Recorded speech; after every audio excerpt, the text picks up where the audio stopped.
Hello दोस्तों, कैसे हैं आप लोग। उम्मीद करते हैं आप लोग बहुत बहुत अच्छे होंगे। दोस्तों, आज जैसा आपको पता है कि थर्ड फेज़ का इलेक्शन कंप्लीट हो गया है। फर्स्ट एंड सेकंड फेज़ का भी इलेक्शन कंप्लीट हो गया। टोटल 57% इलेक्शन कंप्लीट हो गया। 57% इलेक्शन कंप्लीट हो गया। 305 सीटों पर इलेक्शन कंप्लीट हो गया है।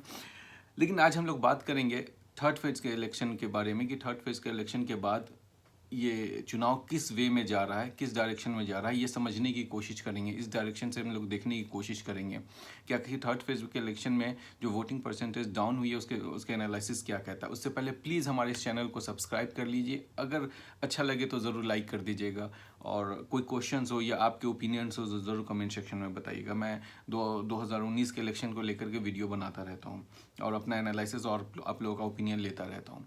सो प्लीज़ हमारे इस चैनल को सब्सक्राइब कर दीजिए। चलिए दोस्तों, आज हम लोग बात करते हैं थर्ड फेज़ का इलेक्शन और फर्स्ट एंड सेकंड फेज़ का इलेक्शन जो कंप्लीट हुआ उसका क्या मायने है, क्या किस डायरेक्शन में वो इलेक्शन लेके जा रहा है, उसको समझने की कोशिश करते हैं। सबसे पहले आज का वोटिंग परसेंटेज थर्ड फेज़ का इलेक्शन में कम हुआ है एज़ कम्पेयर टू 2014। 2014 में इलेक्शन जो था वो उसकी वोटिंग परसेंट नियर अबाउट 67% के आसपास से 67% के थी। लेकिन इस बार 64% पे ये आकर के अटक गया है 2019 में। आखिर क्यों, जबकि इस बार 8 करोड़ नए वोटर भी ऐड हुए हैं इसमें नए नए वोटर ऐड हुए हैं इलेक्शन में। सो आखिर क्यों वोटिंग परसेंटेज डाउन जा रहा है, इसका क्या संदेश है, क्या इसका मायने है, इसी चीज़ को आज समझने की कोशिश करेंगे। देखिए, इससे एक चीज़ क्लियर कर, मैं आपको अपना एनालिसिस, मैंने जो एनालिसिस देखा है, मैंने जो कुछ रिपोर्ट्स देखे हैं, कुछ अपना एनालिसिस निकाला, उस बेसिस पे मैं आपको बताऊंगा। उससे पहले एक चीज़ बता दूं, इससे एक चीज़ क्लियर लग रहा है कि इलेक्शन किसी को फुल मेजोरिटी की तरफ लेके नहीं जा रहा है। एकदम क्लियर कट है, क्योंकि 2014 के इलेक्शन को आप याद करेंगे तो वोटिंग परसेंटेज काफ़ी इंक्रीज हुई थी। 2009 में भी उतनी नहीं हुई थी। 2009 से 4% ज़्यादा हुई थी वोटिंग 2014 के इलेक्शन में। लेकिन इस बार फर्स्ट फेज, सेकेंड फेज और थर्ड फेज में भी वोटिंग मिला दे तो वोटिंग परसेंटेज 2.5% के अराउंड डाउन हुई है, नीचे गई है। आखिर इसके पीछे रीज़न क्या है? इसके पीछे रीज़न ये है कि 2014 में लोग चाह रहे थे कि मोदी जी को इलेक्शन में जिताना। बीजेपी को लार्ज चाह रहे थे कि बीजेपी को इलेक्शन में वो लेकर के आए।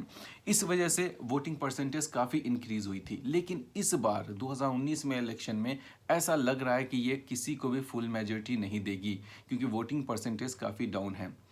अच्छा, उससे पहले अब इसमें नुकसान किसको हो रहा है, ये जब हम लोगों ने एनालिसिस किया और देखा, और बहुत सारी रिपोर्ट्स भी आ रही हैं, और हमने पर्सनली हमने जो एनालिसिस किया, हम लोगों ने 5 लोगों ने बैठ के जो एनालिसिस निकाला, उसके बेस पर ये लग रहा है कि एनडीए को भारी नुकसान होता हुआ दिख रहा है, बीजेपी को काफ़ी नुकसान हो। अभी जो 117 के सीटों पर जो इलेक्शन हुआ है थर्ड फेज़ में, इस थर्ड फेज़ के इलेक्शन में 62 सीट्स बीजेपी के पास थे।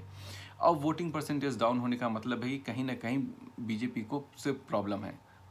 अब मैं आपको पहला पॉइंट बताता हूँ। अभी एडीआर की रिपोर्ट आई थी, उसमें यह पता चला था कि गुजरात में जो ग्रामीण इलाका है, रूरल इलाका है, वहाँ के लोग बीजेपी से नाखुश है। आप चेक कर सकते हैं, उसमें ये क्लियर कट क्या है। इवन शहरी भी उसमें नाखुश लग रहे थे। वो बहुत एवरेज और बिलो एवरेज मार्क्स दिए थे उन्होंने स्टेट गवर्नमेंट को और सेंट्रल गवर्नमेंट को।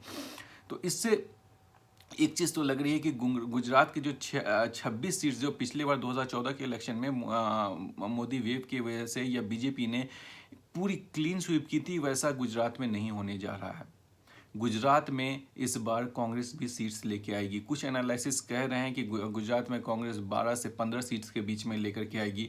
कुछ कह रहे हैं 10 सीट्स, कुछ कह रहे हैं 6 सीट्स। लेकिन मुझे लगता है, मेरा अपना एनालिसिस कहता है कि मिनिमम 8 से 10 सीट्स के बीच में कांग्रेस लेकर के आएगी। तो गुजरात से जो बीजेपी को उम्मीद थी वैसी नहीं होती हुई दिख रही है। इवन एडीआर की रिपोर्ट्स ने भी ये बात क्लियर कर दिया है। अब आते हैं कर्नाटका में प्रॉब्लम क्या हुई। कर्नाटका में बीजेपी ने लास्ट ईयर 2014 के इलेक्शन में बहुत अच्छा परफॉर्मेंस किया था, लेकिन इस बार वैसा दिख नहीं रहा, क्योंकि कांग्रेस और जेडीएस के गठबंधन की वजह से ये चीज़ बीजेपी का थोड़ा सा बैलेंस बिगड़ता हुआ दिख रहा है। यहाँ जेडीएस और कांग्रेस गठबंधन को अच्छी खासी सीट मिलेगी, तो यहाँ भी बीजेपी कम होती हुई दिख रही है। केरला में तो कांग्रेस अलायंस इस बार बहुत स्ट्रांग है इससे लेफ्ट से, तो कांग्रेस यहाँ केरला में भी अच्छा करेगी। अच्छा, सबसे इम्पोर्टेंट चीज़ देखिए, 130 सीट्स है साउथ के, टोटल 130 सीट्स है साउथ में। 130 सीट्स में कांग्रेस ने फुल फोकस किया है 130 सीटों पे। वो चाह रहा है कि जो जो इस साइड से जो यूपी बिहार और इस गुजरात राजस्थान इस एरिया से जो सीट्स हैं उन्हें कम आएगी, उस चीज़ को मेकअप करने के लिए उसने साउथ पे सबसे ज़्यादा फोकस किया है। राहुल गांधी इसी वजह से वायनाड से इलेक्शन भी लड़ रहे हैं, इसी चीज़ को पूरा फुलफिल करने के लिए। तो साउथ पे कांग्रेस ने फुल फोकस किया जो बीजेपी नहीं कर पाई। बीजेपी को साउथ से बहुत कम सीट इस बार आएगी। पिछले बार कर्नाटका से उसको अच्छी खासी सीट्स आ गई थी, लेकिन इस बार थोड़े कम चांसेस लग रहे हैं सीट्स आने के। ये सब देख करके लग रहा है कि बीजेपी को नुकसान होता दिख रहा है। एक चीज़ और मैं बता, जो अब हमने लोगों ने जो एनालिसिस किया, हम लोगों ने टोटल 37 सीट्स, जो first and second, third phase की बात मैं नहीं कर रहा हूँ, सिर्फ फर्स्ट एंड सेकंड फेज के 37 सीट्स के डेटा को निकाला 2014 के इलेक्शन का, और इलेक्शन कमीशन के इस पे साइट्स पे आपको पूरा डिटेल मिल जाएगा। और इस बार का परसेंटेज वोट देखा कि किसको कितना परसेंट है, तो उसमें 37 सीट्स में 21 सीट्स ऐसे थे जो बीजेपी ने पिछली बार जीता था। बीजेपी पिछली बार 37 सीट्स में से 21 सीट्स जो बीजेपी ने जीता था, बीजेपी ने जो वो सीट्स जीते थे। अब उस जीते हुई सीट्स में जब हम लोगों ने देखा तो उसमें 17 सीट्स ऐसे थे जिसमें वोटिंग परसेंटेज 3 से 4% के बीच में कम हुआ है।